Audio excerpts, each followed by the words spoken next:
WarsawJS 119. Give, please, a big round of applause.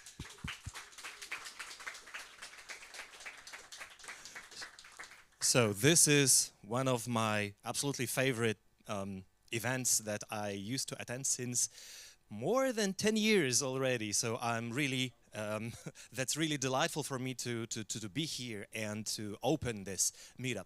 So, dear everyone, WarsawJS is a local community that brings the best knowledge around JavaScript, the well-established patterns and knowledge, but also all the new features and all the new trends for everyone to learn from us, to enjoy. So we have, as I already said, more than 10 years of experience, and there have been more than 200 various events so far, and let's hope that there will be way more for the years to come. So the work behind WarsawJS includes meetups, conferences, workshops, masterclasses, mentoring, blog, a radio IT, and also a Slack-based community. So it's a really wide range of different activities. It's not just the meetup itself. So let me just move forward. The mission is very important. We are not just dedicated for experienced developers, but we're also open to make it easier for newcomers, for beginners to learn. So no matter what is your level of expertise, what is your background, also where do you come from, what is your ethnicity, what is your gender, what is your any kind of personal characteristics, everybody is absolutely welcome.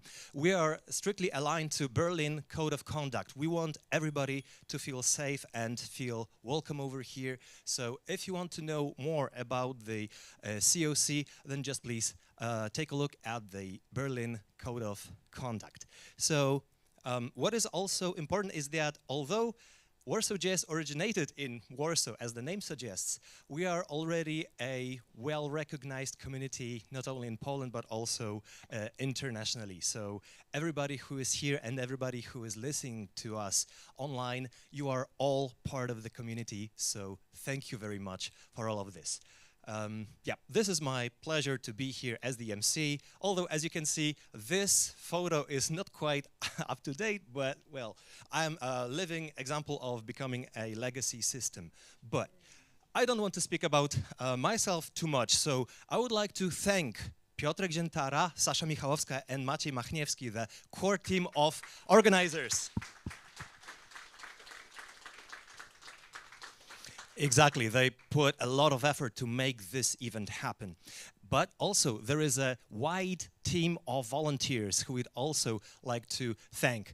Dowód Bek, Mehdi, Martyna, Ilian, Agnieszka, Kuba, and Krzysiek. Thank you.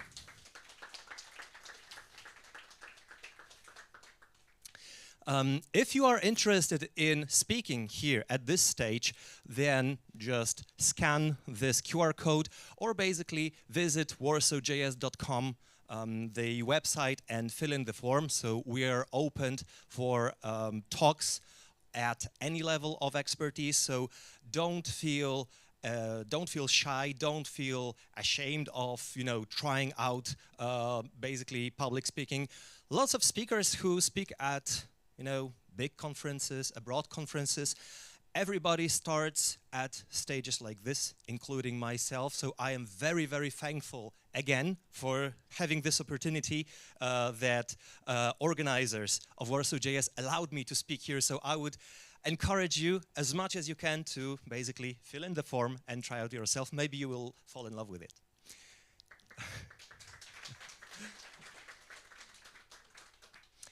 I would also like to thank all the sponsors who allow this event to happen. So thank you Paramount, Campus AI, Xfang, Monday.com, XMAG, and Callstack. Thank you for supporting the community. As well as thanks for all the partners who make this event broadly recognized and that it can reach a wider audience. Thank you, partners.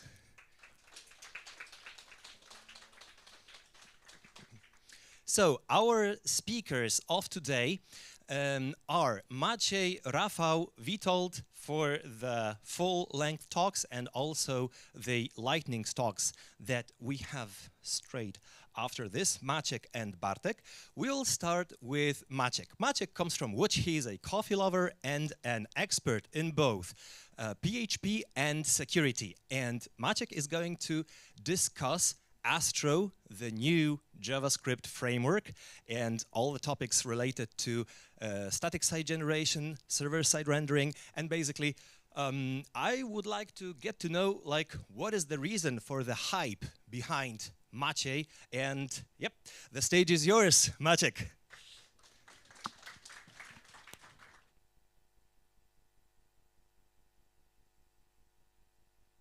Myself. 1 2 1 2. Can you hear me? Yes. Okay, perfect. That's amazing. Let's reset the clock. Oops, wait a second. One more thing. Yep. Yes.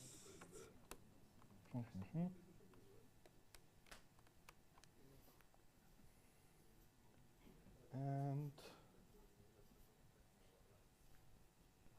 short second. Okay, perfect. Okay, it even works. That's cool. Reset. Okay, so hi everyone, and let's talk about Astro. I have a quite limited time and quite a lot ground to cover, so let's go. First of all, as you already know, my name is Maciek Palmowski. I work at PatchStack. By day, I take care of WordPress security, and by night, I'm interested in some other things, like, for example, JavaScript frameworks, because some of them are really interesting, and you know what? You have really a lot of them. Really, in PHP, we have only 2. It's so easy. Okay, so first of all, why even Astro? Because, like I said, I was always mostly into PHP. Worse. And I hope no one has any tomatoes or eggs. I am part of the WordPress community. I'm even a core contributor and everything. Thank you, thank you. Amazing community, thanks. So yeah, and at some point, Gatsby happened. Everyone in the WordPress community started converting their websites into headless. Everybody was so amazed that, whoa, my website is finally so amazingly quick. The problem is it was not thanks to Gatsby, it was thanks to the fact that they finally had a static site, right? So, but yeah, I gave Gatsby a try, and personally, I didn't like it. Especially from my PHP perspective, it kind of seems over-engineered, and I just didn't like it. So I started trying NixJS, Nuxt, everything. And every time I felt, meh, that's not for me. I prefer what we have in PHP ecosystem. And then Astro happened. Out of the blue, I remember it was a version 0.16 pre-alpha, never used on production, whatever. And I liked it. I liked it because of, first thing, I remember that they promised 0 JavaScript on the front end if you don't want to. And I like performance, because I'm mostly responsible for content websites, so I was really intrigued. And on the other hand, I started checking the syntax, and this thing happened. So this is one of the simplest components you can have in Next.js. It's one HR, that's it. And still, I have to define something, I have to export something. Like I said, I'm from PHP. We don't do stuff like this. And then in Astro, I saw that you can build a component like this. That's it. I can put it just like it and kind of like include. So they bought me with this. So, but what is Astro anyway? So first of all, it's a JS framework. It started as a static site generator, but right now it's a full-blown JavaScript framework, but made for content websites. It was always built with performance in mind. Like I said, the fact with the JavaScript, there were also, since the beginning, a lot of focus on the performance aspect. I will talk about it later. It wasn't built for applications. So when we talk about Next, we think about Next as something for applications or something universal. Astro had a clear vision. Websites, content websites. And no vendor lock-in. So you can use whatever you want with Astro. You can use React, you can use Vue, you can use both. You can even use jQuery with Astro. That's cool. And as you see, it's becoming more and more popular. This is the JS survey, and in 2021, almost no one knew about Astro. Right now, it's getting more and more popular, 90%. And out of curiosity, how many of you already tried Astro? And to be honest, based on all the conference talk I did, we are the best in Poland. Really, we are pushing forward, trying new technologies. That's great. But look, it's not just about small developers. You can see really big names here. You can see Porsche, you can see Netlify, you can see Cloudflare, or United Nations. So really big brands are already giving Astro a try and using it in production. But okay, so what is so amazing about this?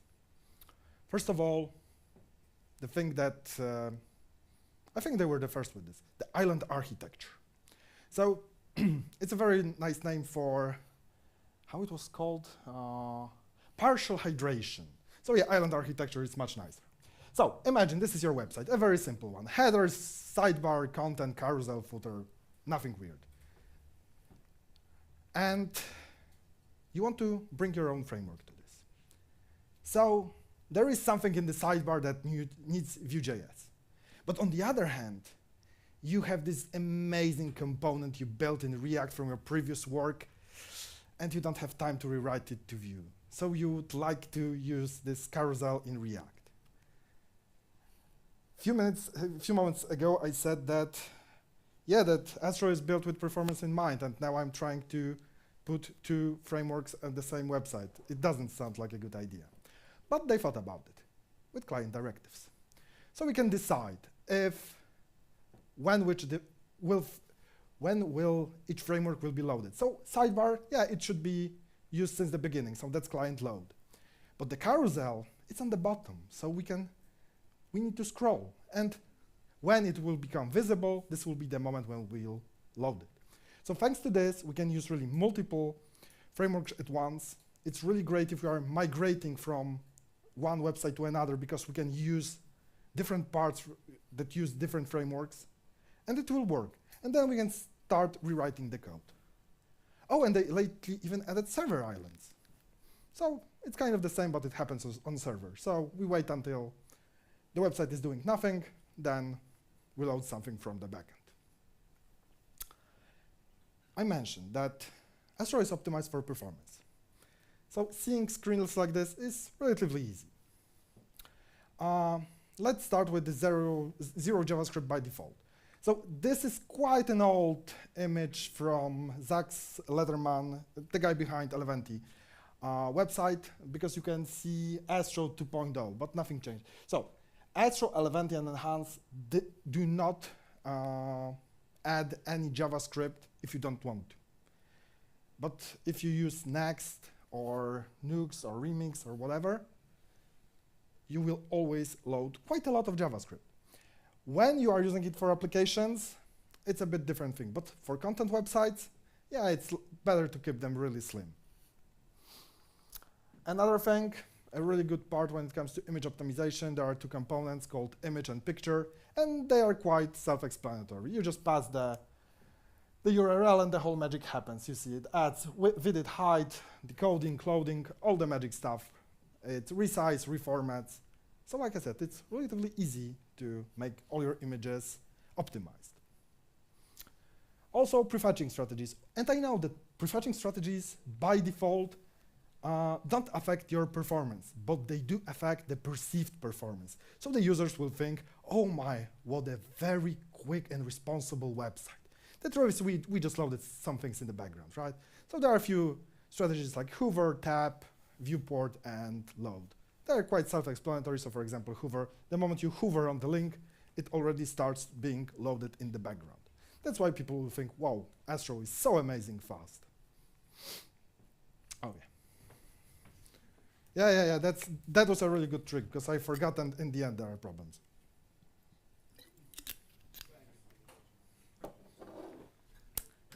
Refreshed. Hydrated, yeah. But partially, just partially. You're an island. I'm an island.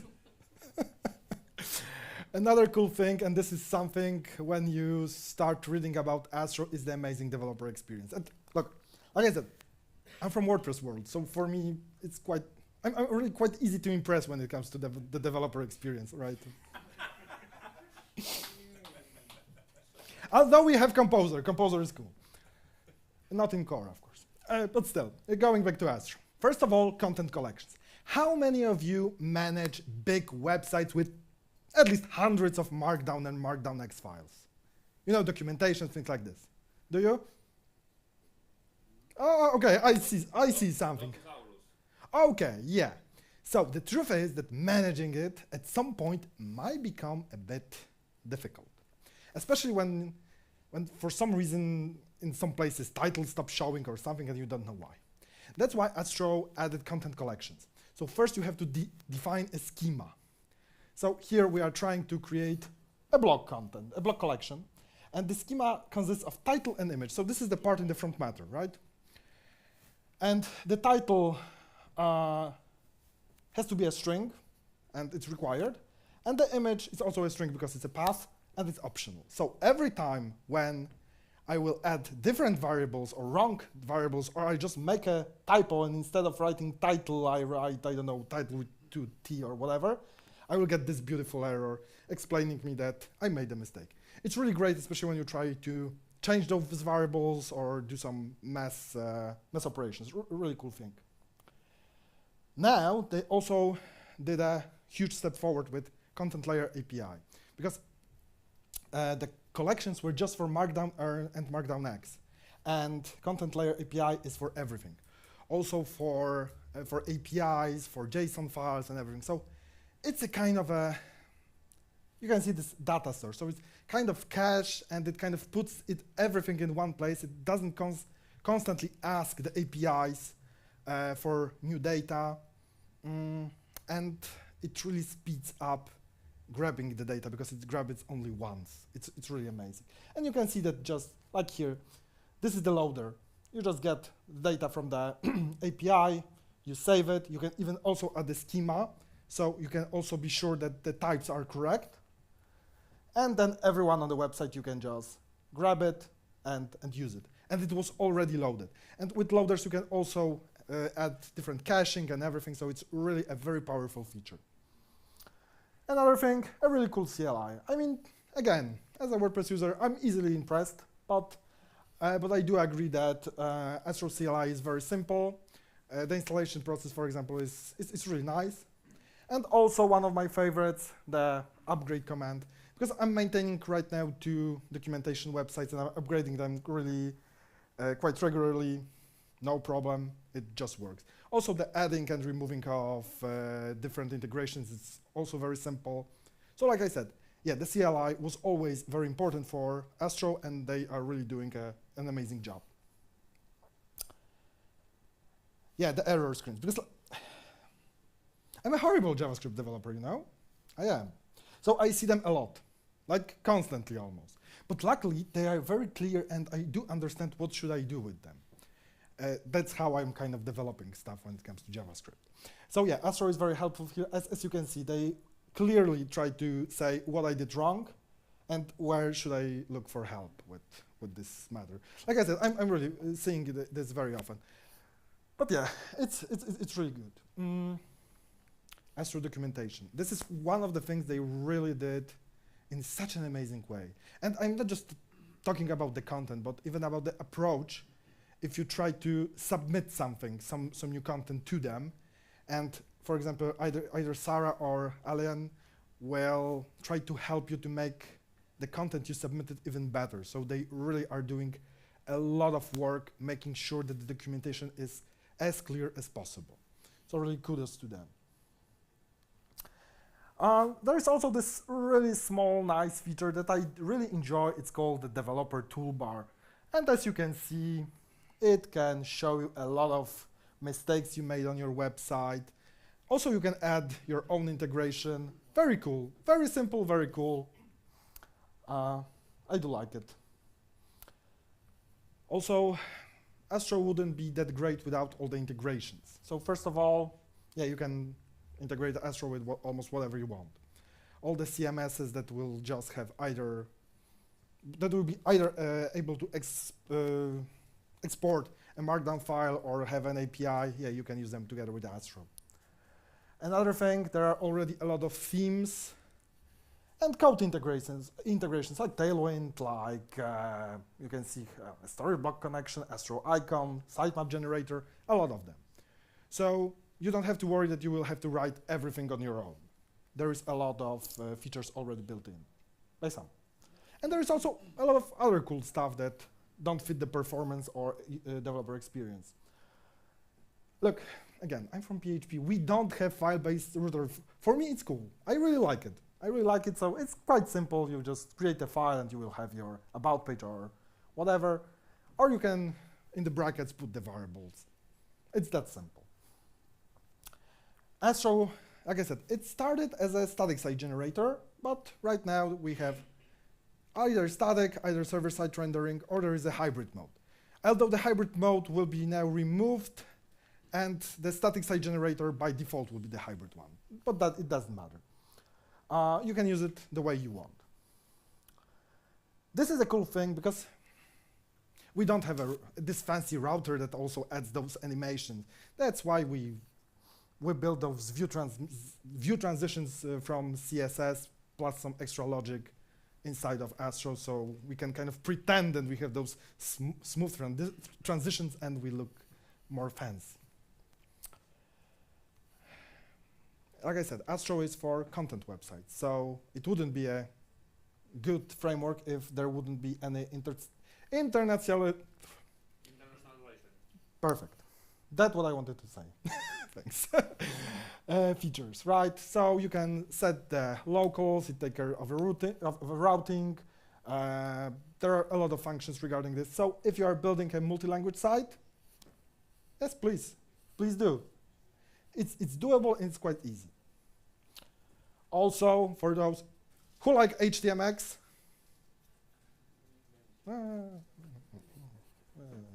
okay, so there is HTMX. Partially like it.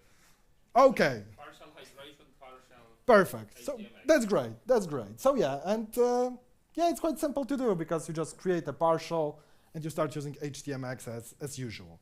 And because Astro can be also server-side, it's quite easy to get all the data without creating a lot of additional code. So yeah, it works.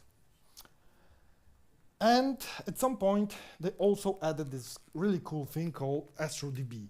There was some ambitious plans about kind of making a product out of that, but in the end, it became more of an integration with libSQL databases. Right now, those are libSQL, but I know there are plans for making it available for other SQL databases too.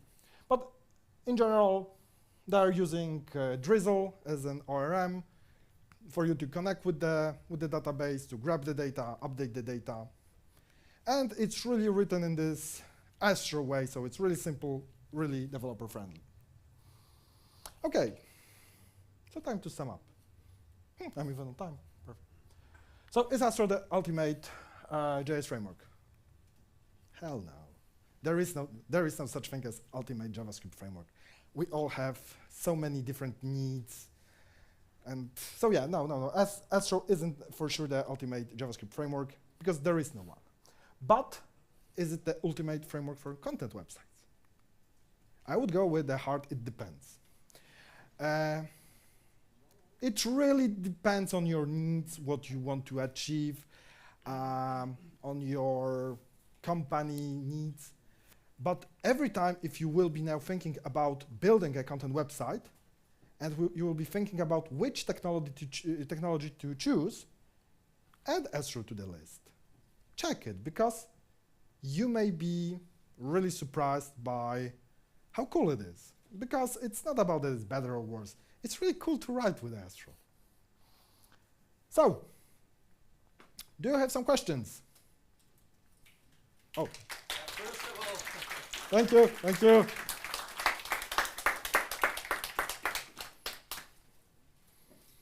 Are there any questions from the audience? Okay, so I will ask one. So, I saw a question. Okay. Just wait a moment. Yep, go on. Yes, so I have been reading about WordPress, and also I haven't tried Astro. What about child themes? And do you think Astro has support for them? For child themes? Yes. Not in a way that WordPress has. I mean, because I really don't remember any other CMS than WordPress that kind of had this approach to child themes. Also, kind of WordPress itself kind of removes the child themes kind of slowly because of the new approach to building themes. So no, I don't think that really no one else had this approach.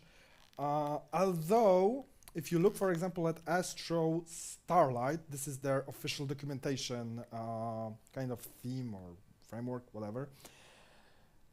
You can see how they took care of kind of overriding components of which you built your website. So you still have kind of the default look inside of your node modules folder that you should not touch, but you can override every component. So it is kind of similar, so you don't have to worry about what is happening with the core version versus what you have. So. Okay. We have one more question. Okay, you mentioned that Astro can use different libraries on the, I assume, as a slot, but in the slots. But can we use in, for example, Vue component, a React component?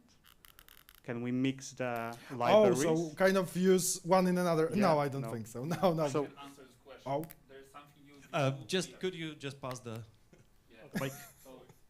I can support you in answering this question. So basically, this is a crazy nightmare of connecting probes and so on. But generally, there is something like Vue React or Vue React. God. Something like this.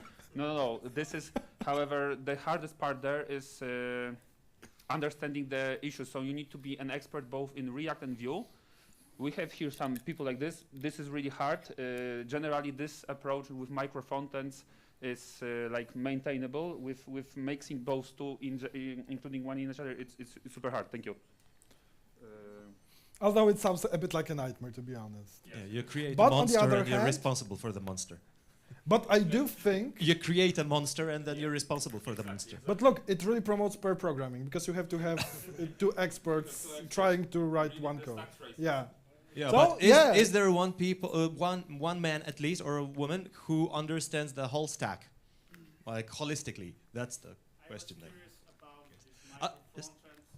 Just wait for the mic.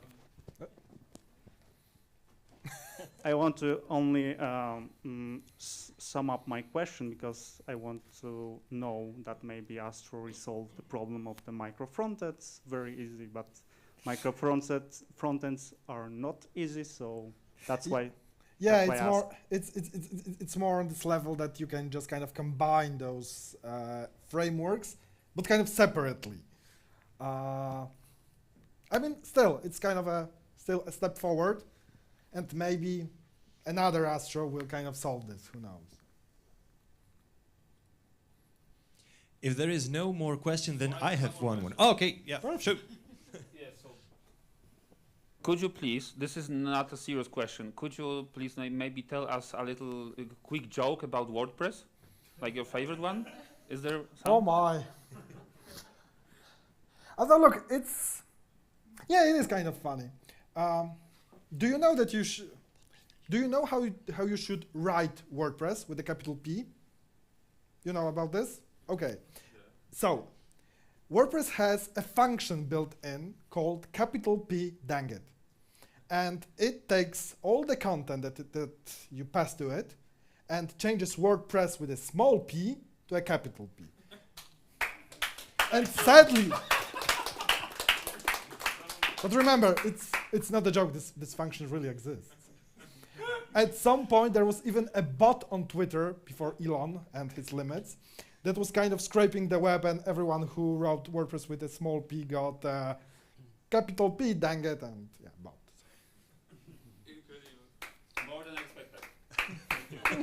Thank you for the joke. It's a reality. Chris, do we have any questions from the streaming? No. So I have one. So before we thank you for the talk, you mentioned that Astro is not yet the ultimate framework for the JS ecosystem.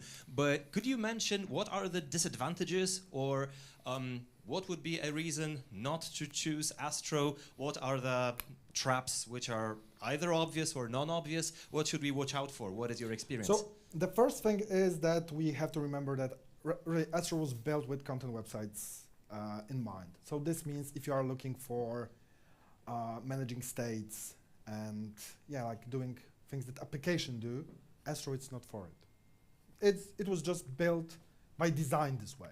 And I think that's okay, because most of JS frameworks started to focus on applications or on being universal.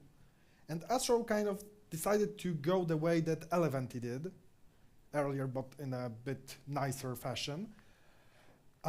Focusing on one thing, doing it great, and that's it. So it's kind of, Astro will never be this ultimate framework for applications, because it never was meant to be like this. Although, looking at how quickly it changes, how many new features are being added, who knows what will happen in Astro, I don't know, 7, because now we have Astro 5 beta, so 6 probably won't revolutionize anything, but 7, who knows? I think it was a really awesome talk, so thank you very much, Maciek. Oh, and because my company sent me here and they even paid for my ticket, they just asked me one thing. If you are a Vue or Nux, I mean Vue/Nux developer, and you would like to join PatchStack, don't worry, you won't be dealing with WordPress directly. Yeah, scan it. I mean, it is kind of partially connected with WordPress, but just partially. You won't be touching it. So if you are interested, just scan, or you can talk with me. Yeah. So thanks, everyone. Thank you very, very much. So maybe you know, maybe not, but there is one concept that is new to the JavaScript ecosystem, and that is taking many different libraries and frameworks by storm, and that is called Signals. So maybe you're working with React, maybe you're working with some other tools, but actually Signals appear in multiple different frameworks, such as Angular, such as Svelte, in a slightly different naming, but still the concept seems to be, well, quite simple, although there are very important consequences where we are using Signals. And Rafał Bartoszek is going to introduce Signals and the Signals proposal that is going to rule the landscape of what browsers and Node.js is going to support for us. So please welcome to the stage Rafał Bartoszek.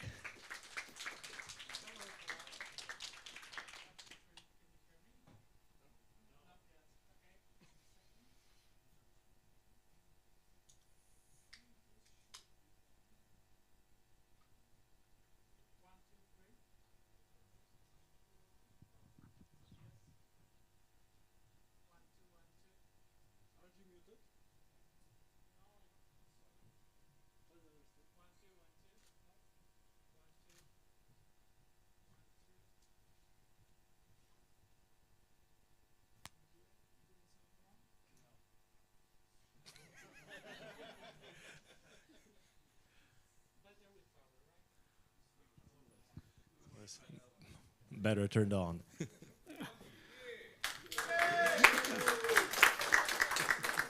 Thanks. Hello, everyone. It's really a pleasure to be here with you. I would like to talk a bit about Signals and taking a peek into it. Just a few words about me, other than I'm being old. If you want to have some fun and you want to consider how to check for a positive integer in JavaScript, you can take a look at this comment. Actually, I think it's quite entertaining. Other than that, I don't think there's much of my work in the internet, so I just linked this one. But yeah, please take a look, have fun with it. And question to you, who is already familiar with signals? We have around 6, 7 people. Okay, not bad. Okay, who is familiar thanks to Angular? Okay, and SolidJS? Okay, some other options? Okay, there's one. Awesome, thank you, thank you. Okay, so just to set up the baseline, I'm not going to talk and touch any of the framework implementation. I would like to talk about the signals proposal for the JavaScript. So this is a bit different when it comes to some API. So also regarding it will be clear a bit later, but first of all, there is a polyfill that is already provided as a part of the proposal that is nice to check. And second, I think the highlight is quite important, that the proposal is not aiming to target the API for everyday framework developers. It's really targeting the API that is lying beneath it, that is used by framework developers. Okay, so when I heard about signals, I tend to compare to what I already know, so promises and RxJS. And starting from that, what are we getting? Like from the promise, single value. I don't think anyone expect to get the second, right? RxJS, stream of events. So why I call it events, still not the value? It's easy to imagine that we get, I don't know, for example, player events, right? But then we can combine another stream of events like user interaction. So we have 2 different types of events that are intertwined. So there is not a single type. Well, it can be, but there are other options that you don't have it. And what is also worth mentioning is that on promise, we are getting single value, and we always can access it, right? We can always attach callback and do something with it. With RxJS, by default, that's not an option. Of course, we can have behavior subject that works. So, and we can access if we really want some previous events, right? With the signals, it's a bit different in a way that we have a state. And by state, there's a stream of values, but they are of the same time. We don't expect that we will be giving different type of objects. This is a state, this is something that we want to have consistent. So this is what signals is, why signals are different in that matter. So when we have that value, what can we do with? Right, on the promise, we can use promise chain, use another async, and do something, use whatever JS function we want. On a RxJS, crazy amount of operators. We can combine, transform events in a crazy amount of ways.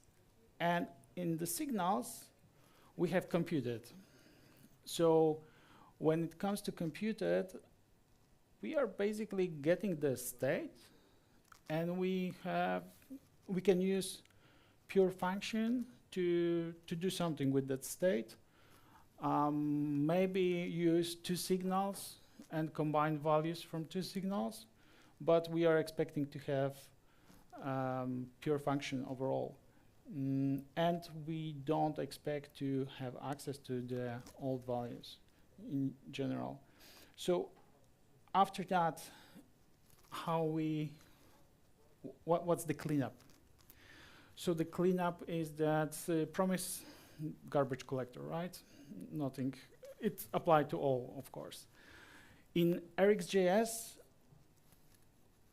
that's for me was very, very awesome mechanism that when we are unsubscribing from the stream, we have destructors, right? We can destroy all the events that were attached.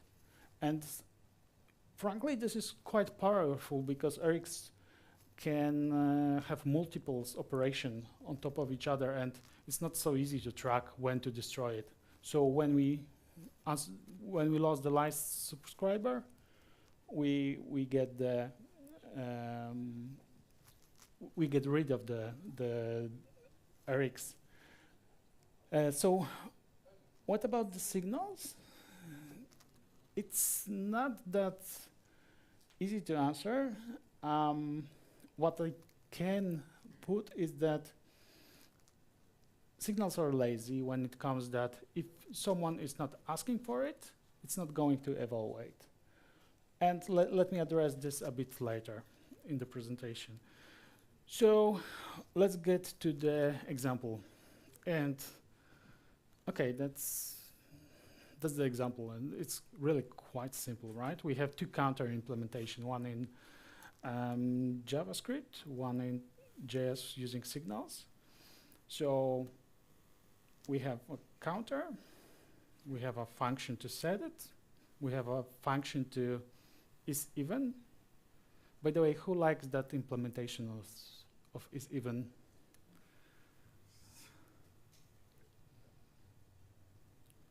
Like that's my personal preferences, but we are using operators that it's not so that easy to read for most of the developers. Okay, so then when it comes to signals, we have dedicated API, also very simple. We create the signal, we set the initial state, and we are setting some computed values, right?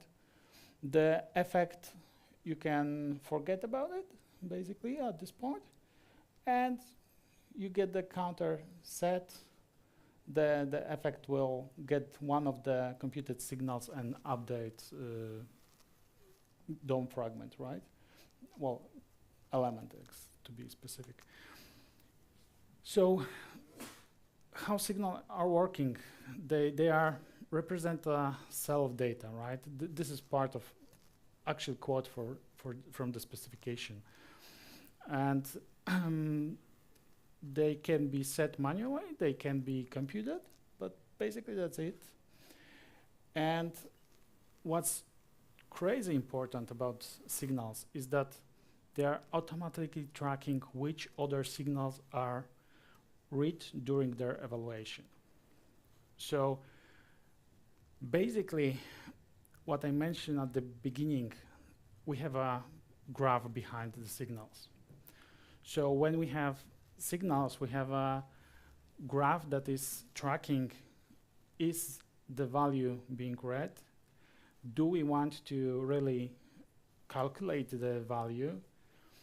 And what are the dependencies? What are the other signals that are looking for that new value?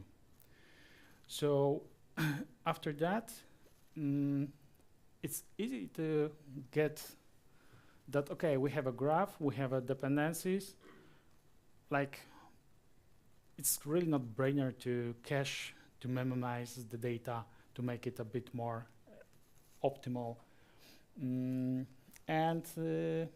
Yeah, to track if we really need to keep the values, right? Like garbage collector and graph coloring attempt to get rid of unused values that's kind of go to. So this one maybe not named the best. However, I wanted to show that every node in the signal graphs, in the signals, internally there are information that we have a dirty state, we have a computing, we have clean, we have checked, So those are all there, not visible to the user, not visible through the regular API, but it's there. Okay, so I mentioned that the API is crazy simple. And like, how much simpler can it get? Like, constructor gets set for the signals you can set. For computer, that of course you cannot use set, right? So like crazy simple. And that's the reason why this is not audience for the proposal. It's mostly about the subtle, about how to interact with the graph, how to interact from the framework perspective, and make best of that graph, because we have actually one-way data flow at this point. To be honest, very optimal, designed to be optimal, designed to be lazy, designed to track dependencies, like kind of a dream for a framework developer. At least I'm impressed. Like, if I would implement framework, I want this. So, sorry, went ahead a bit. Another class, basically part of the subtle, and addressing dependencies. This is the dependencies. And when it comes to API, that's it. That's the whole Signals API. It's not that simple if you are looking into polyfills, because there are a lot of tricks underneath. But when it comes to API, that's it. So this is important in terms that, okay, now the fun begins when you want to implement effects, right? So my first thought was, okay, how does combine with the rest of framework? And proposal is not going to answer this. It's like for framework developers to interact with signals, to implement effects to the liking due to difference in scheduling, different approach to how to render and when to render. This is implementation of effects that was mentioned in the proposal, just to show something very, very simple. I don't think I will get in details. Okay, so there are some questions that were at the very end that I really enjoy, because they were like starting to get my mind working, right? So can we build signals even, can built-in signals even be used by frameworks given their tight integration with rendering and ownership? And I think it's a really good question. And yes, that's the idea behind the signals. That's the whole concept, that we want to make state independent and decouple from the framework. And of course, framework will do some heavy lifting, but it also is a way to have a lot of room to optimization and to push approach that given framework is taking. However, the data part, it can be, hopefully, can be abstracted in signals. So next one, do I have to tear down signals related to a widget when that widget is destroyed? What is the API for that?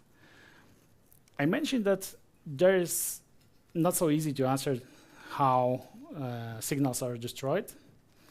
And that's because they are asking, once again, framework developers to unwatch, to make sure that when the signal is not needed, the signal is informed about it and can do its magic and can propagate. So once again, that's the reason. I think that my favorite question from the proposal: are signal push-based or pull-based? So we mentioned that they are lazy evaluated, right? You cannot have like push-based if you have something lazy evaluated. Okay, so that's the answer. No, not really, because signals will be notified that, okay, someone is watching you. You want to, as a part, during the get phase of the value of the signal, you can track the reference. So then signal can notify the effect to read, and the effect can trigger and read from that signal. So on one hand, it's only evaluated when you read it. On the other hand, signals are notifying framework to run effect. And by that, they are most likely will be read, right? Okay. What does it mean for signals to be loosey? That's kind of easy. Like, it's a state. So if you don't read it at a given moment and it will change, it will change. That's it, right? You don't have the previous value. Like in the RX, probably you could design for it. In the signals, no, you are interested in the state, right? So I don't know how much time we have. Okay, we have some. So I was pretty impressed overall about how many framework is trying to implement signals.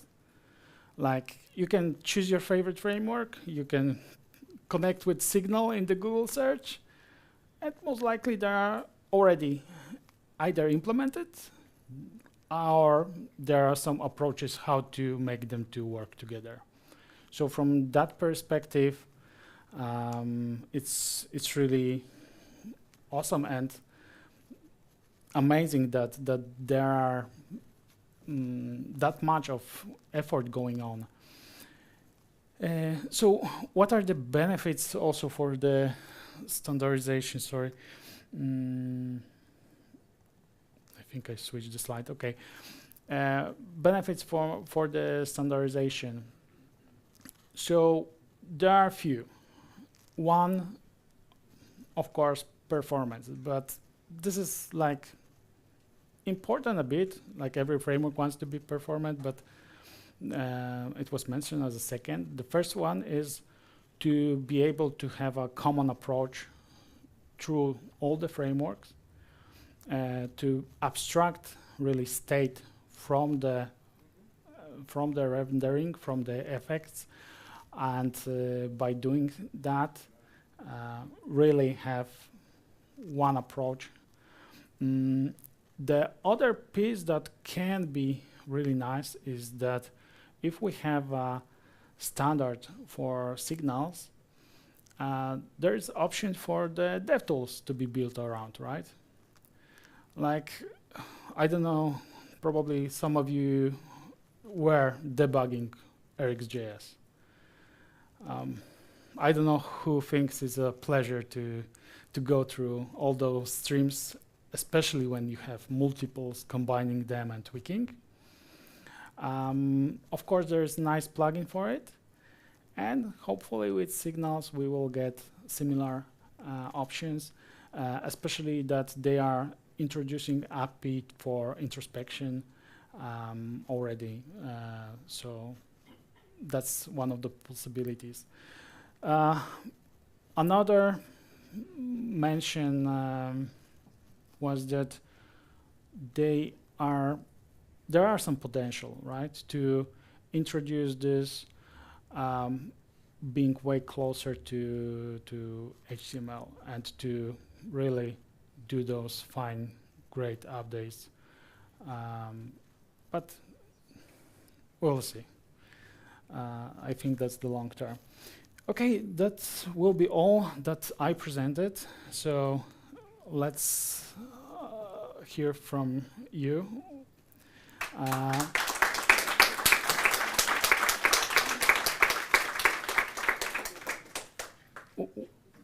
Do you have some questions?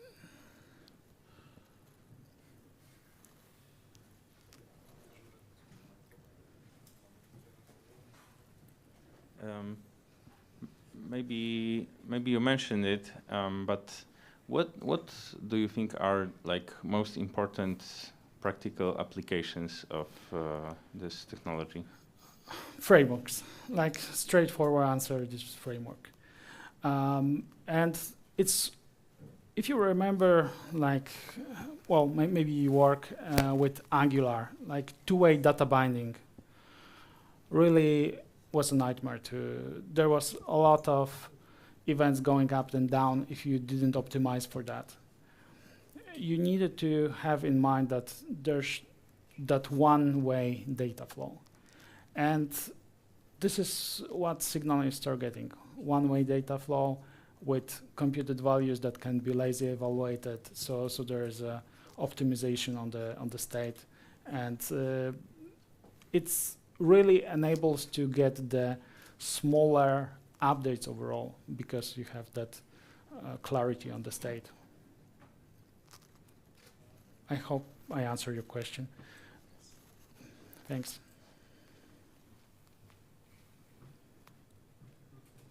Yep, thank you for the presentation. I thought I knew what signals are, but now I know for sure.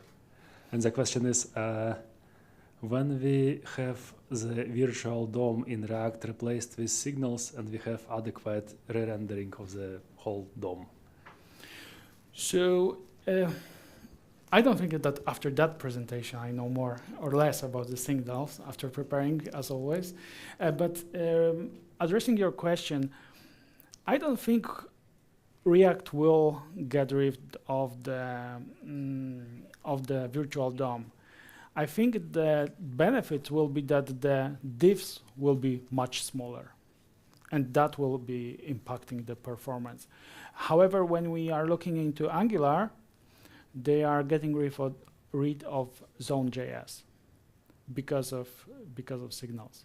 So that's, I think, a very, very big change in the framework.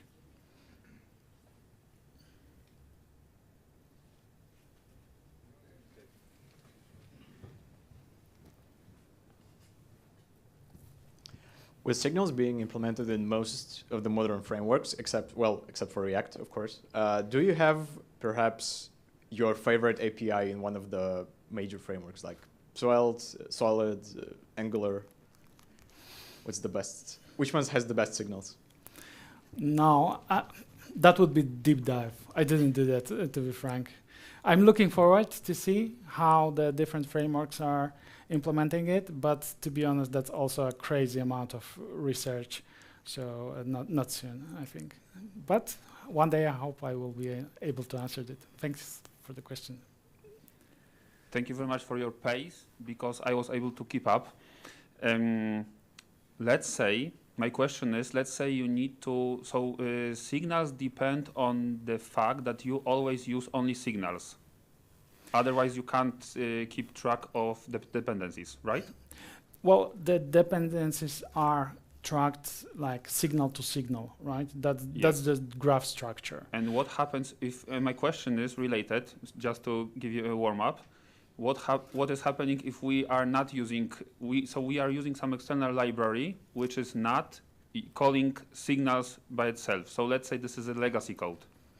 Mm-hmm. And my question is, do you think we can cover such libraries, for example, by we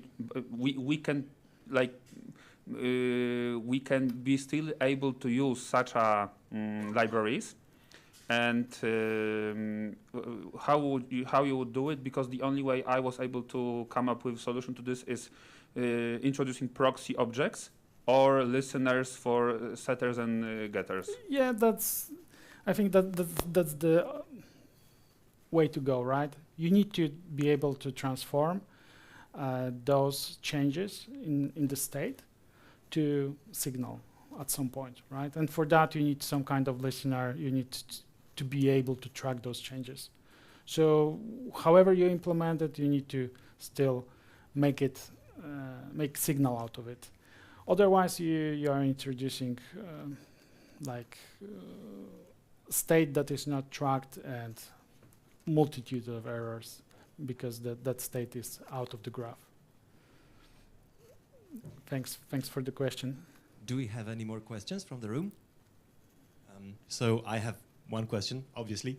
So let's say that a developer was working in a different framework that was not supporting signals yet, and whether they have their own implementation or they're using the future baked-in signals implementation from the platform. And basically, the developer needs to learn the paradigm, the approach, whatever we call it. Like, despite the fact that the API is rather thin, what would you say are the biggest challenges in terms of learning how to think in signals?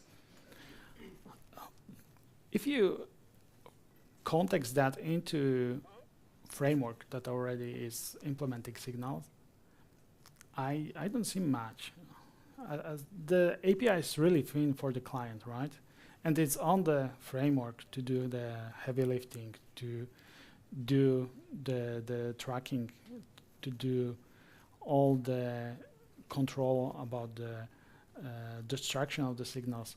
So from that perspective, I don't see much. The one thing is that, okay, the API is not unified, so I'm switching from one framework to another, and the API of signals may be different. And maybe there is one thing that is worth mentioning, that because the API is not unified, especially on the inside level, on the level, on how to track changes and communicate, there will most likely will be issues when you want to have two different single implementation work together. Even the external API is the same, but internally, most likely they will not work together. Thank you. So thank you very much for the talk. Rafał Bartoszek, thank you very much. So, dear everybody, this is time for the break. So we're going to eat pizza, of course, just in the room in the opposite direction.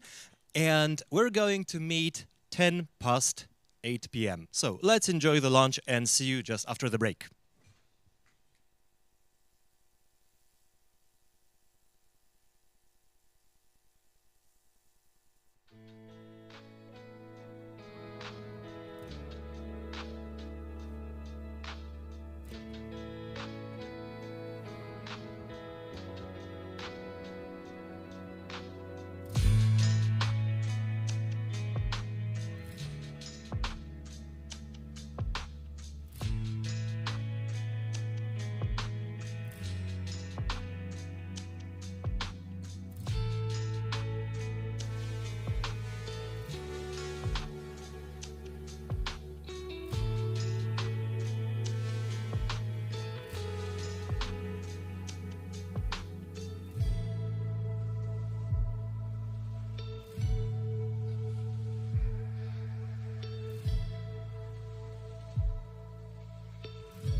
Wcześniej, bo już byłem, więc...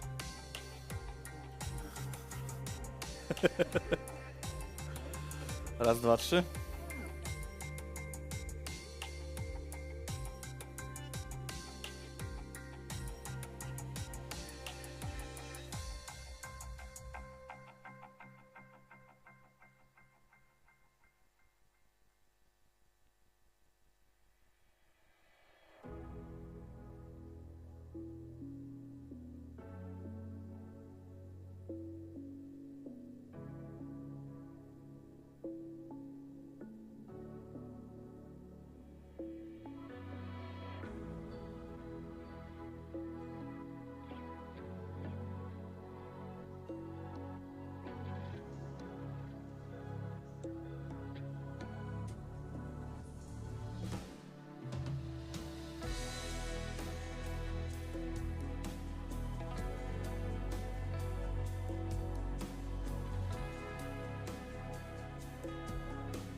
Dear everybody, I hope you enjoyed pizza and you're ready for the next talk. And our next speaker is going to bring us some good news about automation. Who likes automation? Hands up. Yeah, and who is interested in all various aspects of DevOps culture?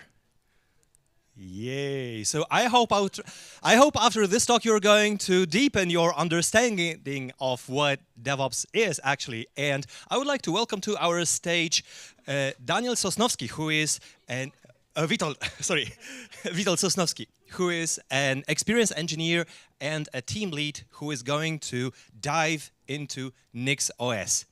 Witold Sosnowski, huge applause. Thank you. 1, 2, 3. Can you hear me? All right, cool. So nice to meet you. I'm Witold. I work at Monday.com. Wait, the clicker needs to turn on. 1, 2, 3.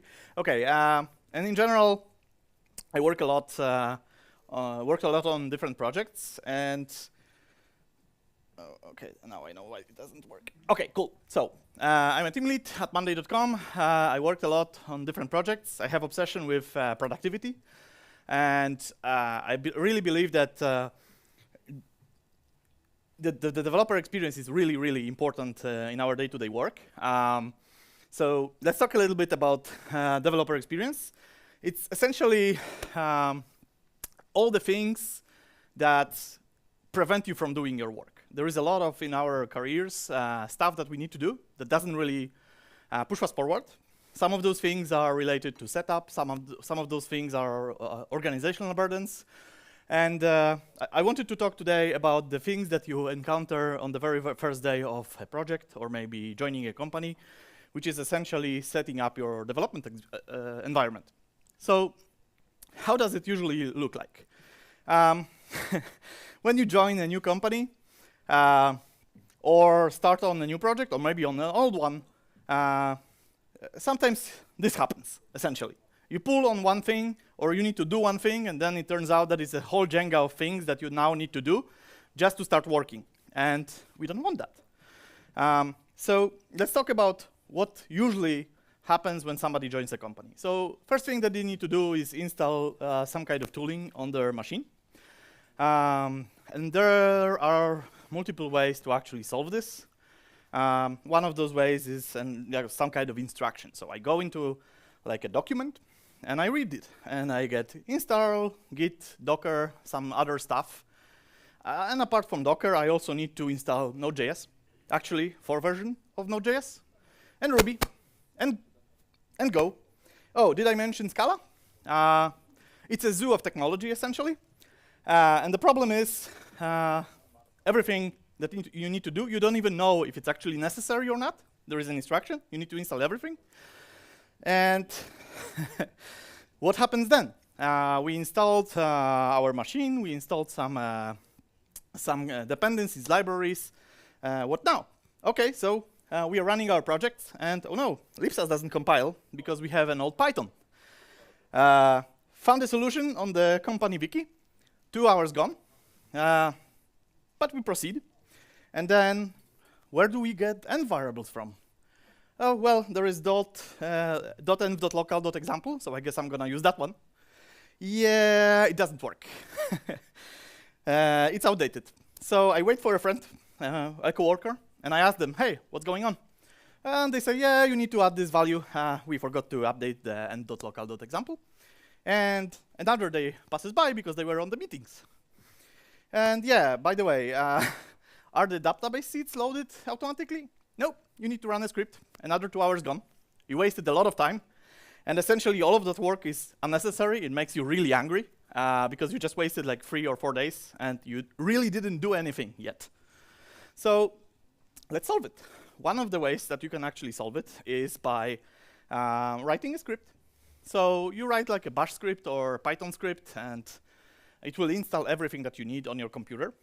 So there is a lot of problems with that. So this single team is using Scala. Should we install Scala for everyone or just for this single team? Now we need to manage the whole script for every single team, right? Or maybe not. So you have 2 different versions of OpenSSL for different projects. Linux and macOS don't really like that. It's not very easy. So we are coming back to, after a year or two, to our script, and oh no, new OS X now has Python 3 and not Python 2. Our script stopped working for some reason. That's amazing. And the new team member joined, and you are using Windows. Now we need to rewrite everything. Great. So attempt number 2. Let's use Docker. Now we have 2 problems. So essentially, we create a Docker file per project. We install all the tools within the container, and create a Docker and compose with all the services that we need, like PostgreSQL, Redis, whatever is needed on the backend. We will create a service for it and run it.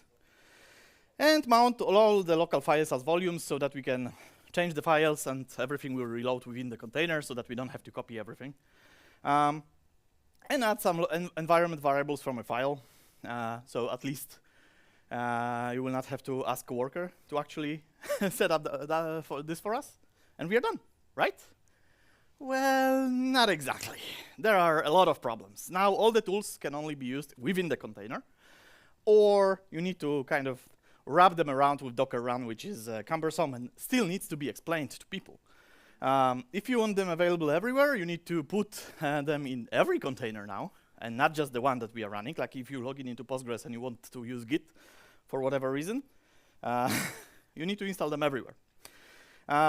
If you add a tool and you have multiple services, you will need to rebuild all the images. And if the distribution doesn't contain the package that you need, oh no, now you're compiling with from source. That's lovely. And if you're compiling with source, we all have all those library compatibilities that I mentioned before, which is also fun. And Docker builds aren't really fully reproducible. So if you have from Docker node.20, sometimes you can actually be surprised that it's not what you expected.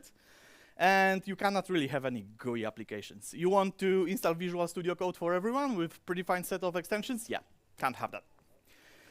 Well, it's not easy to use your own shell configuration either.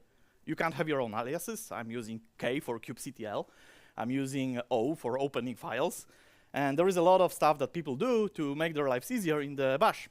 So once you drop them into your container, they can't use that. So we are screwed, essentially. Or are we? Maybe there is a solution. There would be no like we wouldn't have this talk if there weren't. So let's first think about what our perfect solution would look like. What do we actually want to achieve? So the first thing is single stop shop for everything. Like we are describing the perfect tool. Like we are daydreaming today. So single stop shop for everything. We don't want to have multiple managers that manage everything that we do, libraries and configuration. We want to have everything as part of the project repository, so it can be tracked together. If you are changing the dependency, you actually want to change it in the project repo and have it for everyone updated automatically. You want reproducible builds. You want to make sure that if you didn't explicitly ask for an update, it will not update your package. You want very fast setup. You don't want to wait, I don't know, 30 minutes for the whole application or all the images to actually build. You want something that works everywhere. Windows, Linux, OS X, FreeBSD maybe. Allows to run GUI applications, Firefox. Anything like abstract software that you are using during your day-to-day. There are a lot of teams that are using very, very weird things, and they also need to be installed. Sometimes you have the MDMA, where the IT department manages that, but sometimes you don't have an IT department, and you still want to do that. It doesn't cause conflicts with other projects. So if you install something on one project, and then you switch to the other, or better yet, you actually switch to the other and run them in parallel, they don't conflict with each other.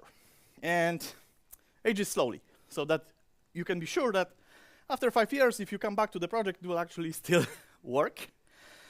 And it's easy to use for everyone. A very short list, only 9 points.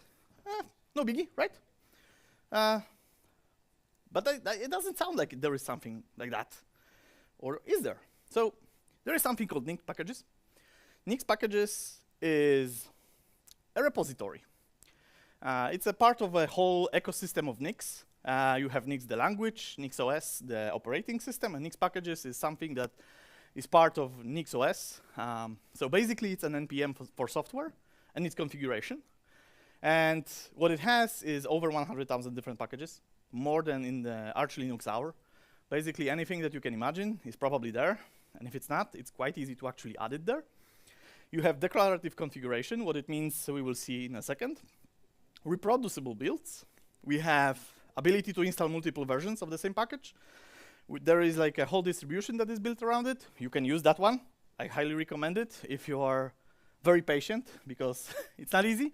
You can read about it here a little bit more, but in general, it's amazing. So let's use it. Very simple. Just learn the Nix language, understand how modules, packages, and flakes work, create your own Nix flake, and then run one single command, and everything works, right? Uh-oh. That doesn't look too user-friendly. The last point from our requirements list is not, I don't think it is fulfilled. So what can we do about that?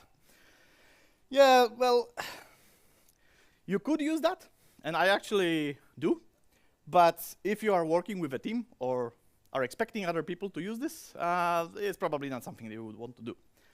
So there is a solution. There is devenv. Devenv is a tool that uses NixOS under the hood, and it can do a lot of things for you automatically. So it can manage installed software. It can handle the configuration of it, so that you can actually put like a port for PostgreSQL or maybe the extensions or something. And then it allows you to define all the environment variables and then run tasks, like maybe run a database migration when you enter the directory of the project. Or manage Git hooks. You want your slint running during Git hooks, you can use like Node libraries for that, or you can use devenv. Load and unload everything automatically by using drenv. So if you are entering the directory, devenv actually will install everything for you, put you into the directory, and you will have everything working within a few minutes.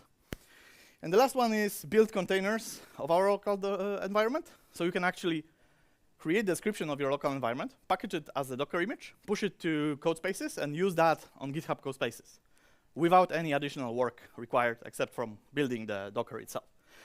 And all of that you have essentially defined as a type-safe, declarative, single configuration file that you can split into modules, but as you can see, as you will see, you don't have to. So let's start with a short demo. So right now we don't really have anything installed. It's a clear Linux virtual machine. We are installing Nix right now. Downloaded a script, run it, and it's unpacked and installed. Now we are installing devenv. So my typing is not as fast as I would like to. We are waiting. Nix is installing devenv right now. Okay, it's being installed. And after that runs, we can actually run devenv init. And devenv init is something that will create a devenv configuration within our project's directory. It will create a few files such as nvrc, devenv nix, devenv yaml, and gitignore. It will append itself to gitignore to skip some of the directories that it will create. And it's ready. So how can you actually use it? You have a few commands. You have devenv shell. It will enter you into the shell of your project, and it will set up all the environment variables, install all the packages, put them into your scope, like update your path and everything. Devenv app will start all the services that you defined, like your PostgreSQL, for example. And then you have devenv test. That one, you can define essentially a command that will be running your tests. Devenv update, that's just updating your packages and saving a log file. So every single time that you are actually running devenv update, it will create a log file for your environment. You are committing it exactly the same as package.json log. And you have your whole list of packages actually locked into very specific versions. And they are reproducibly built, which means that you cannot have a situation where you're getting something else. And devenv gc, it cleans out unused packages from your cache. Well, but there is no devenv install. How do I add something here? Well, you use the config. The config is actually a file. It's called devenv nix, and it's very simple. You just put your configuration about your project here, and it will do everything for you. So for JavaScript, for running Node.js application, that's all you need. And one of that line is due to a bug in devenv because they mixed up the packages that you need to install. Wait, but I want to actually use ban instead of Node. Yeah, sure, no problem. Here, done. You can actually do that. And now you can just run devenv shell. It will put you into the shell, and then you can execute Node version. You can execute ban version. Everything just runs. It's there, done. So we can also add some environment variables. You can define them here. And actually, it will define some of the environment variables for you. If you, for example, use a service like PostgreSQL, it will define from the PostgreSQL config some environment variables within your environment. And you can define services, for example, Postgres. So if you have here your service, it's everything that you need to define a Postgres that has two extensions that are being loaded automatically with the database seed that loads from a file, only if the database wasn't created before. So essentially, if someone runs your project and they execute devenv processes up, then you will get like PostgreSQL running with your database seed, with everything essentially ready to open your website. And as I said, it will define also some environment variables for you as well. So once you execute PSQL, you will actually not have to define everything from the console because it will be already in the end variables. It's essentially magical. And hooks it with linters. There is a lot of linters supported by default. So you don't have to write a script. You're just saying enable preter for me and slint and rip secrets, please. And once you do that, they just run automatically. They add to your git config, and they work. There are packages that you can actually install from the repository specifically. Like essentially, if you're adding Postgres services Postgres enabled true, under the hood, it will actually add that Postgres into the packages array so that you don't have to do that yourself.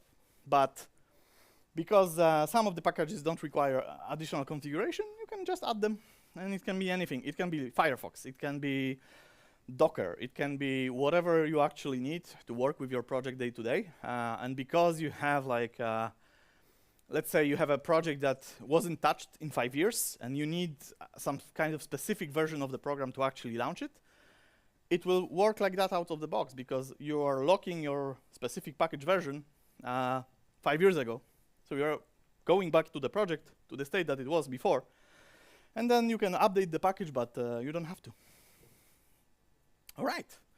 We can also run some tasks. So you can create a task and say that every time someone enters the shell, so execute devenv shell command, this task will execute. We will migrate the database every time someone enters, so that there is no situation where someone opens your dev environment and they don't apply migrations, and then everything fails and they waste your time because they don't know that they need to run a migration because someone added one. Nice, isn't it? Yeah, well, that's it. It was easy, right? Doomsday avoided. You can read the presentation here. This is the URL. It's hosted on the internet. Essentially, any questions?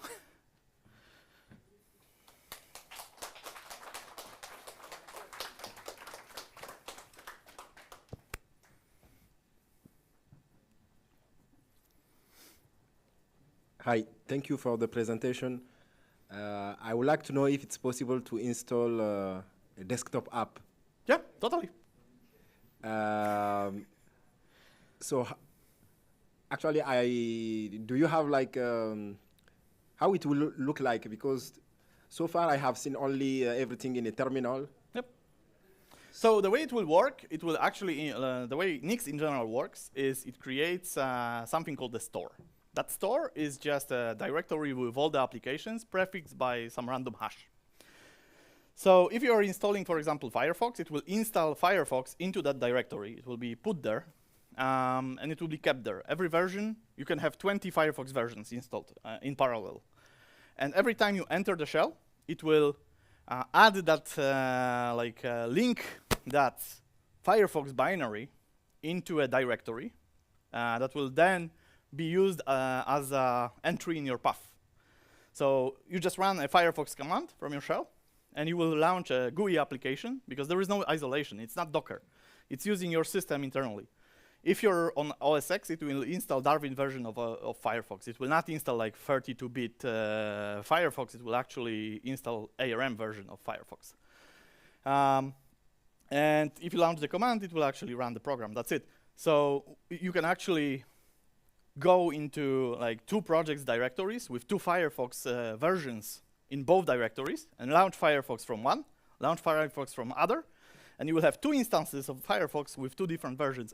It will work because of the magic that Nix actually does. Yep.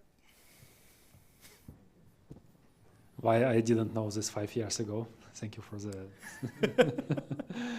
The real question is, how are the package versions are stored in cloud? Because it's a big problem for example, for Arch to store all the package versions in the cloud and install like arbitrary package version from 5 years ago. Yeah, so essentially there is a Nix, like a Nix package repository. It's something very similar to any other Linux distribution. They have a huge, like I think S3 essentially they are using. So all the packages are stored, compiled and stored in S3. I think they were paying like $50,000 per month for hosting it, so it's not as much as I would expect, but they did have issues with like paying for the storage. And for your own packages, you can actually use something called Cachix. It's essentially a service that is paid, but the way it works is if you have your own, let's say, dev environment, and you run dev shell in it, it will actually build some of the stuff. Sometimes you need to compile something to get your environment. Cachix will actually cache it, put it into the cache remotely, and if the other person actually goes into the same dev environment with the same log file, they won't be building anything. They will just download it from the cache.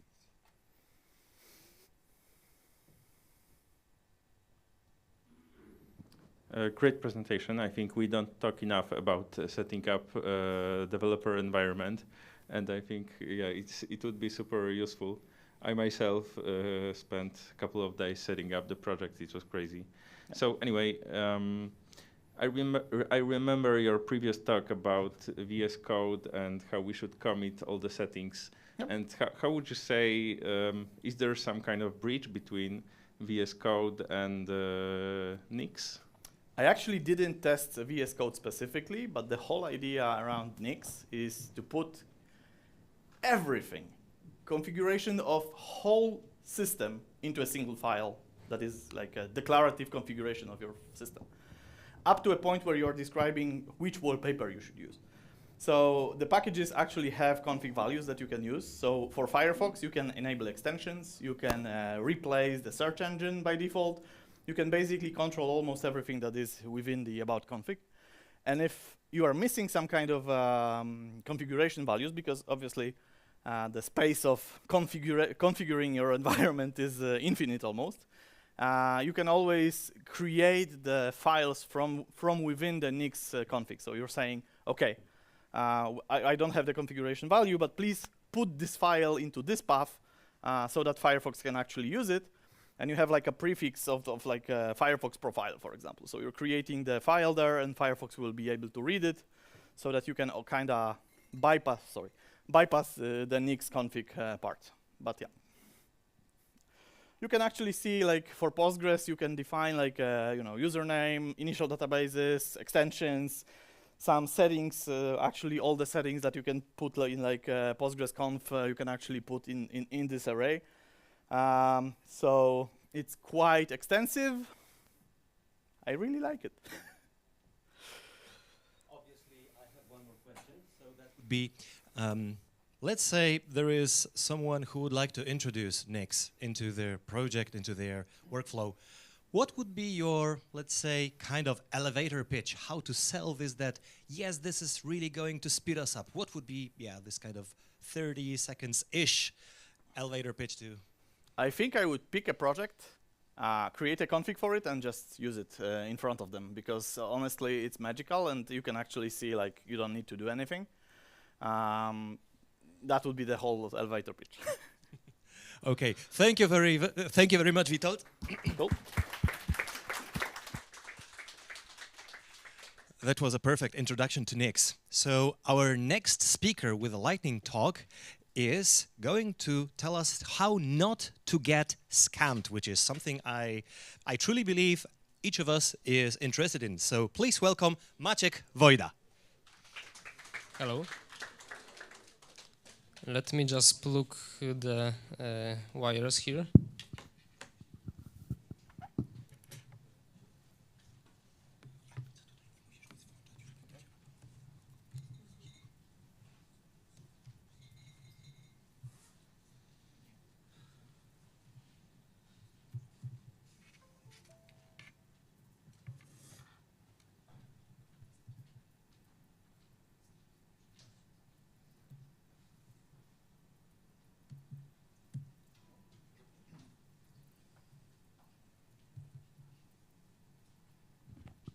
Okay, hi everyone.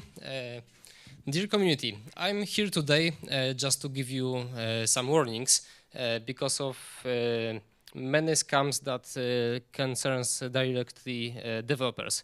And you may think that I'm a developer, so I'm smart, I know how phishing sites work, so I'm too smart just to get caught to some scams. But confess, it's not true. And can I have some pointer to change slides? Oh.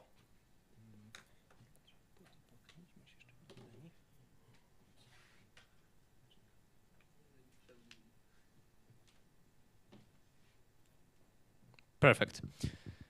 In fact, no one's perfect, and we all have some weaknesses. A perfect recipe for a successful scam is just taking advantage of such weaknesses. And the piece of software is also needed. And remember that time pressure always helps to cheat you. I think that scammers can do their job in, let's say, 3 ways, using high quantity of attacks, of tries. Secondly, it's higher quality of them, and some hybrid way. So first of all, it's just sending many messages by email, SMS, some popular platforms, any communicator, any social media, etc. And I believe that there are many bots talking to people and trying to trigger them to do some actions that won't have a happy end for them. And this is first example of that. A few years ago, my wife wanted to sell such a huge piece of furniture, and she added announcement on OLX platform, and there was a client that wanted to buy it and pay whole price by bank account, provided that it will be sent by InPost. So it was also needed to fill some form and leave the details of payment card. So this is the very trivial example of scam. And now let's focus on higher quality of it. In other words, it's just hunting for very specified selection of people, some very specified targets, and just making relationship with them in order to use it after all. And it's a simple example of that. I think all we know that it can be calling elderly people, pretending grandson, and requesting some donations. But it can be also looking for devs open to work on LinkedIn platform. Wow, would you imagine that? You can just get the fake job offer and the requirements will be just like your skills and salary higher than average. Why not? So do you agree? Great. You'll get a 13-minute skill test. You'll be given a repository with a ready project.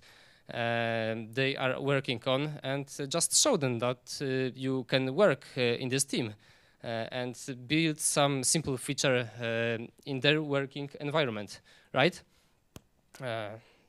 After that, make a video of how it works, and whoa, it's extremely dangerous thing. Remember that, because you install all dependencies that some of them may be malicious, and even if not, when you run the project, you may install additional things not presented in package.json.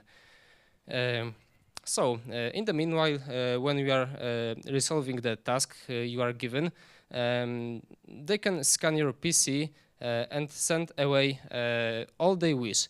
They are getting this way your passwords, your keychain, your private keys, seeds. They are scanning your email, Google Drive, Dropbox, all of them, and can grab all your cryptocurrencies from browser wallets, and they can just continue after all scamming using your identity.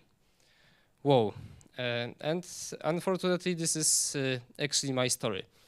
Well, it's sad, but I felt the mission to say it aloud. And well, I've been looking for a job since August this year, and I must admit that it's really hard work now to get a job. I sent, I think, nearly 100 CVs in for various places, and there was only one answer from big company, that I was referred by my friend. Meanwhile, I was getting also some offers on LinkedIn, and most of them were not very matched to my skills, or without any further response. So when I got some invitation to the project from Miss Ezari, I noticed that it's something for me. It's my blockchain playground. I can do it. So I just wanted to participate in recruitment process. So I did the task. I recorded video, sent, and waited for a response. That never came. After 2 weeks, Mr. Simcha also talked to me and offered a job. So I again made the task, sent video, and the next day we had even interview on Google Meet. And I talked about my experience in details, and he wanted to show me what I will be exactly doing, right? So he gave me a link to some app hosted on Vercel, and asked me to connect my MetaMask and just only change the network for some testnet. So I did it, and suddenly this app has crashed. Mr. Simcha apologized me for technical problems, asked to continue this interview later. And 2 days later, I just realized that all my cryptocurrencies from MetaMask has gone. Whoa, then I checked my Unisat wallet, and it occurred that my BTC also has disappeared. And it was when I had this first interview with Ezari.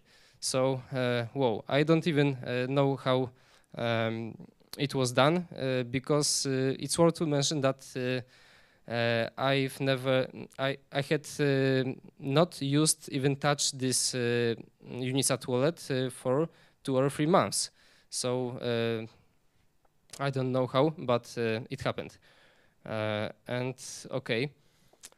I also avoid storing on my PC my private keys, seeds, or any passwords, I don't store it also on email, on Google Drive, anywhere, just on piece of papers.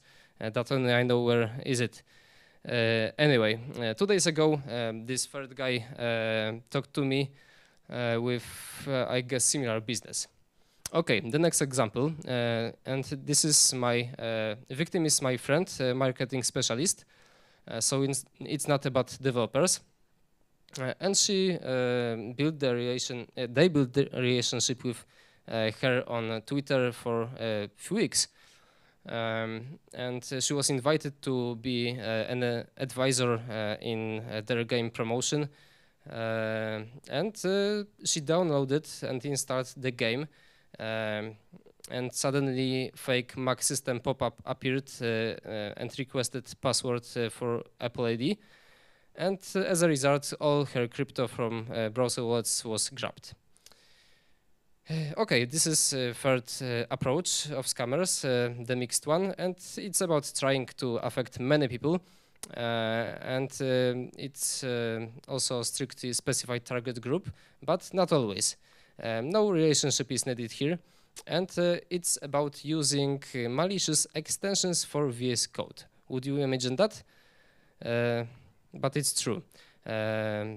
Another helpful software like PDF editor for non-developers is also used. So this is example. Some guy from Twitter posted that he was nearly scammed, and he installed extension Solidity for Ethereum. Let's look here. It's 1.7 millions of downloads and 5 stars. So at first look you think, wow, nice extension and very popular, so let's go. But on the other hand, what's the problem to create a bot that make here any number that you want to see, right? So as developers, we need to be suspicious on the all step we take.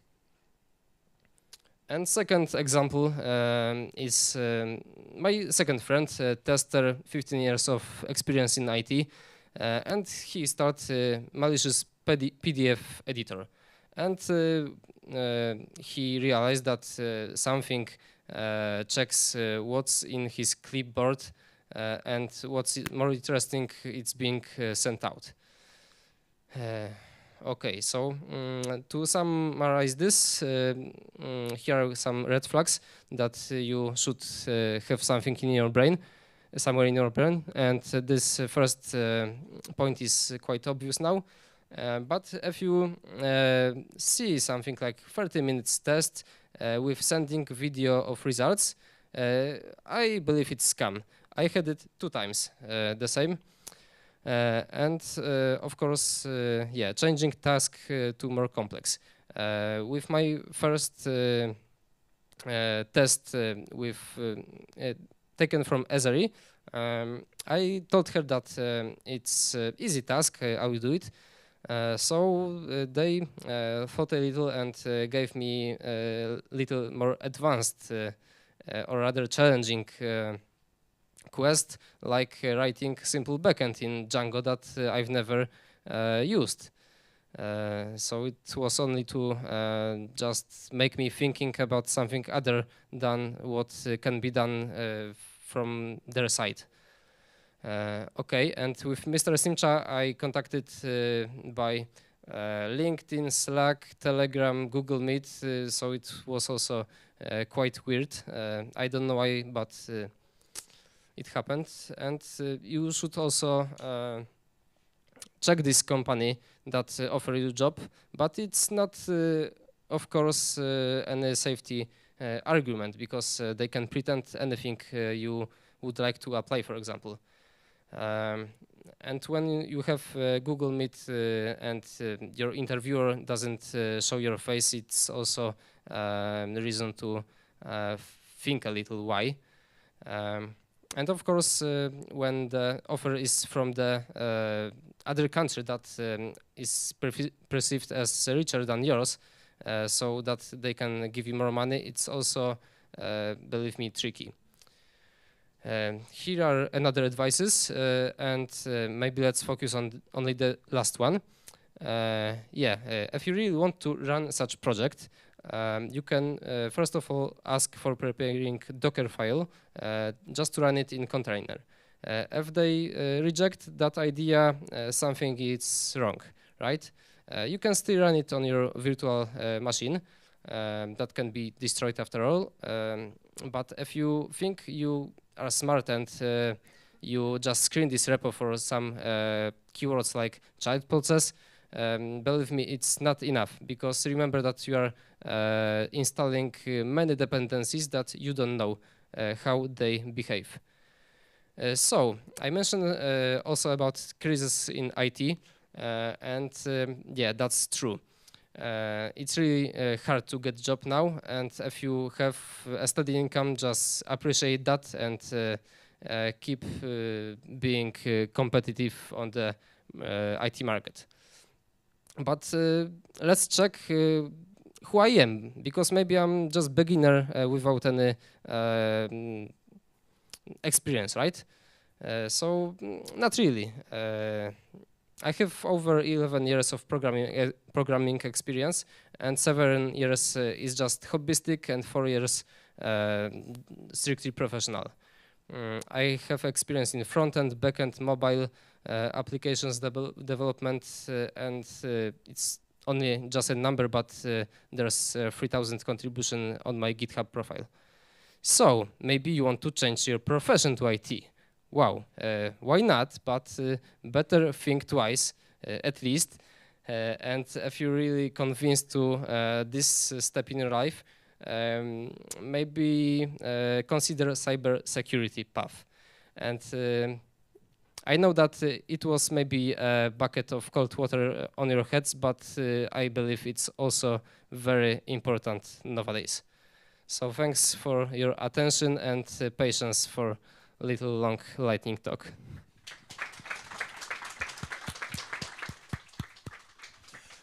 Thank you, Maciek, for reminding us that there are quite non-obvious things that we should watch out for. So imagine that you, as developers, are trying to reach some data or reach any kind of information, and you want to use it, and it turns out that it doesn't exist. How can we deal with that? So please welcome Bartek Legięć, who is going to dive into some concepts behind TypeScript. Check. Okay. Okay, hello everybody. I will try to be quick. So, we are talking about null-ish things. So, you cannot hear it? Okay. 1, 2. Okay. Yeah, maybe. Let's see. Okay, so we've got null-ish values, which are nulls or undefined. Now? Okay, cool. Okay, we've got nullish values, which are nulls or undefined, and we're trying to deal with them somehow. And we've got the usual things, but I wanted to today talk a little bit about things where you do not really expect them to be there. So who heard about type predicates before? Okay, so it's basically a TypeScript function that allows you to check if a certain value is of a type, and it's like custom validation of a value. But then we've got a thing called assertion functions, and I'm wondering how many of you that knew type predicates knew about assertion functions? Okay, and I think they are really powerful and make your code much cleaner. So we're trying to do live coding. I am quick, and also I'm live coding, so we'll see how it goes. So I've got a simple app here that I can log into. That's one very important thing. The other one is in here you've got watering schedule, and I can merge the watering schedule. And then at the very end, I've got terms of service, and I can go in here and log out. So you can see that when I logged out, the top header disappeared. And yeah, that's kind of a bug that I have. That if I've got, okay, let's go to the code. I've got a header component that has some user data, and it's in a context called user context, and it's being set while you log in. So basically, if you have a look at the context, it's user context that has some data, and this can be null. It's null when you are not logged in.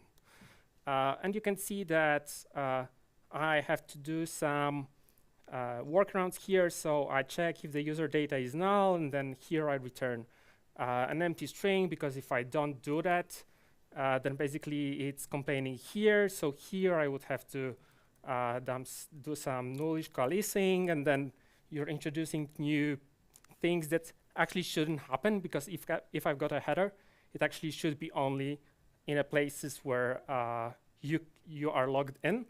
And also here I have an if, and I do some sentry logging just to make sure that we see that we are in a trouble, like we're in a state that we shouldn't be in. So how can we change that? And here comes the assertion function.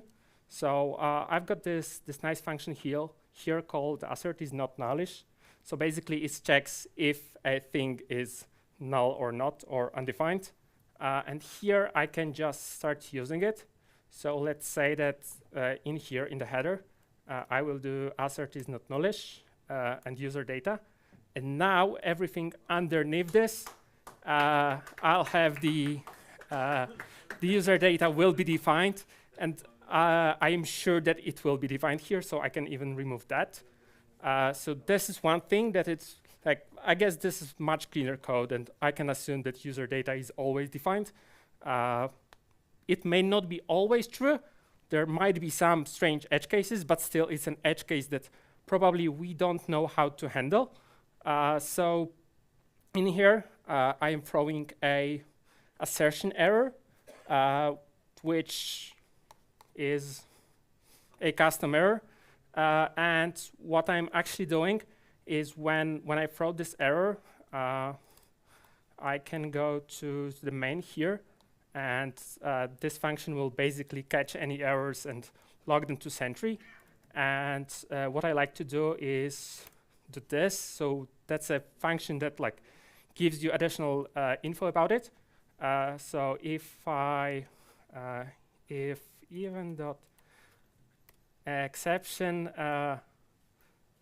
okay, this will be, okay. Okay, never mind. Basically, I can catch it, check if this is this kind of error, and then I can, I don't know, make it a warning instead of just making it a normal error in Sentry. So it's easy to filter out. The code is much, much easier. I think I've got actually slides for it. Yeah, so the code is easier. You reduce the number of impossible code paths, so it's easier to maintain because you don't have those if null, then return empty string, or then return null. And if you've got a function that you're sure won't have a null and returns null, then other functions also can return null. So you can get into like this spiral of things. It's one thing when you're writing code and you've got code coverage set. You don't have to go into all of those code paths and basically cut them out, and you've got much better coverage because you don't have those impossible code paths. And it's really easy to monitor those places because you will never forget to log them. Because if you've got an error, it's being thrown, and Sentry will catch it, or any other monitoring service will catch it. And yeah, I really like using it, and I really hope you'll start using it as well. Here's the code for the whole app I did, and you've got a few other examples. Here's me, and here's the whole talk, and you'll see also the code inside here. So, yeah. Thank you very much, Bartek. And actually, just a small, short comment from myself. This is actually a very, very useful tip. Expect the unexpected. So even if you don't expect that something would be nullish, it's good to well, watch out for the exception, but when it turns out, when it happens, we should basically log it somewhere, send it into any kind of monitoring so that as soon as possible, like again, DevOps, C DevOps, react to it so that we know that there is something wrong going on any of our users' environment, machine, whatever that is. So we need to know that something happened in the client machine. Thank you, Bartek, very much. And we're, yep.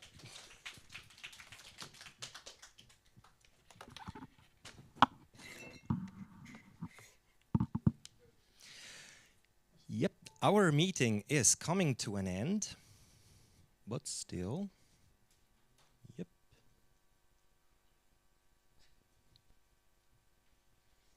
Yeah, so perfect.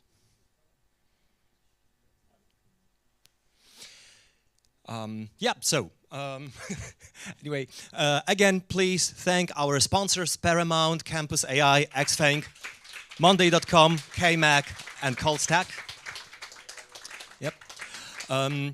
If you would like to share your feedback with how did you like this event, please check out the QR code and fill in this quick survey so that we could improve ourselves. Anyway, yep, so, yep, just the last moment to just grab the QR code. And we almost have the agenda for the next meetup. This is Jakub and Anton. And finally, if you want to attend the next meeting, here you can have the discount if you use the QR code. And finally, if you would like to join and be part of WarsawJS live meetings, just for more than just a single meeting or two, you can grab a discount for the whole year that is going to be not like until 129th meeting, but basically for the whole year since now. So that would be like 2 more. So that would be 131st, something like that. Anyway, here's the discount. So thank you very much for attending and see you at next WarsawJS. Good night. Yeah. So we want to invite you here so that we can take a photo together. Thank you for reminding that. Just come here, come. Don't be shy.